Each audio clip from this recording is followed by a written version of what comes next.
Today we will discuss about microbial deterioration of milk and milk products. The sources of spoilage of milk are bacteria, viruses, yeast and molds. Stages of growth of microorganisms in the milk. It is divided into four phases.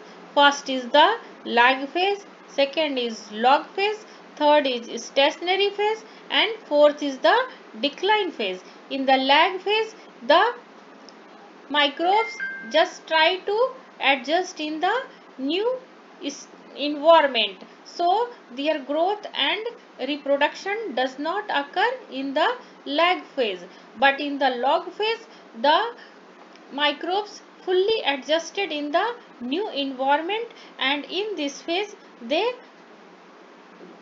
reproduce very fastly and their growth also occurs very fastly.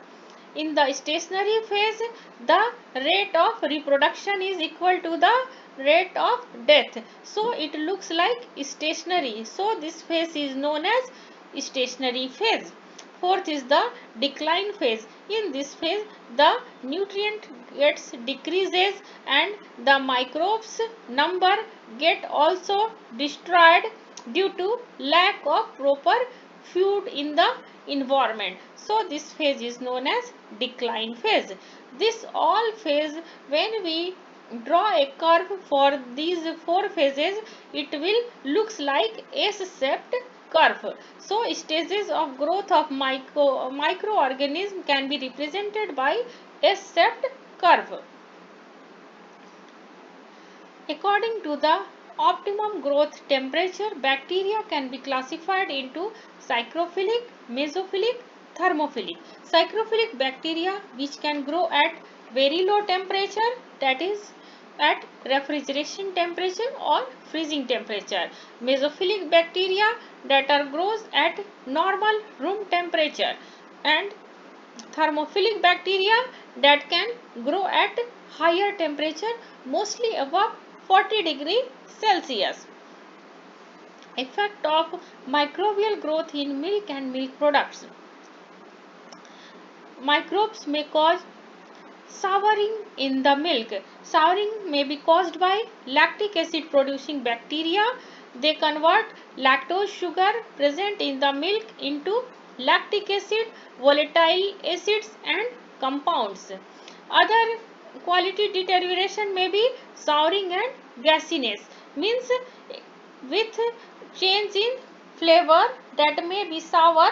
Gas is also produced, mostly CO2 gas in the milk, which may be represented at the surface of the milk or milk product.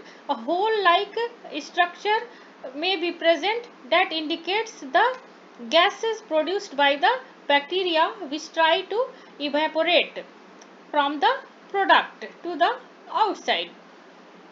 It may be caused by coli group form of bacteria which may be present in the soil, manure, feed or fecal matter. Proteolysis. It causes unpleasant odor in the milk and milk product, and is ropiness, means milk and milk product becomes ropiness in texture. Bacteriological standards of raw milk.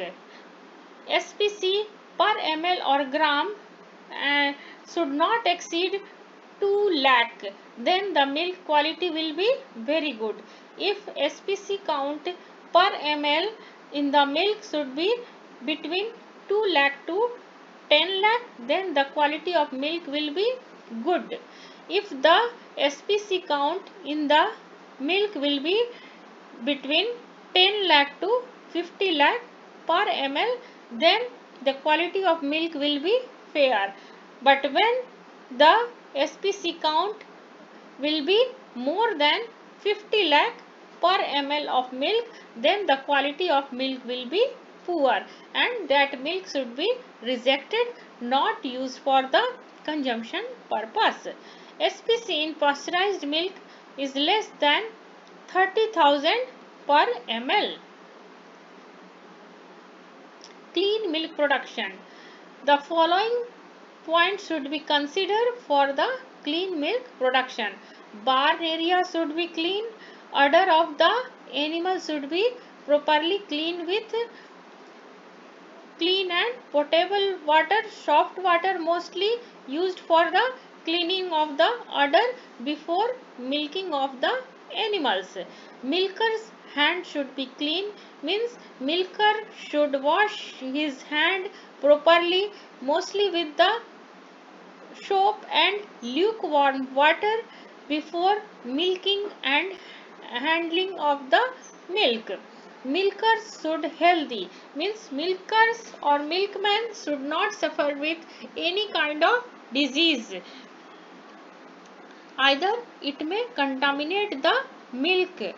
Wear cap on head during milking, means the milkman should wear head cap during milking process so that hair or any dust should not be put in the milk during milking process.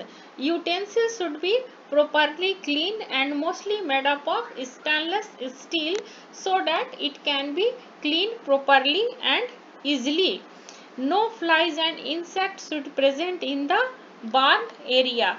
These points should be considered for production of hygienic and clean milk. Thank you. That is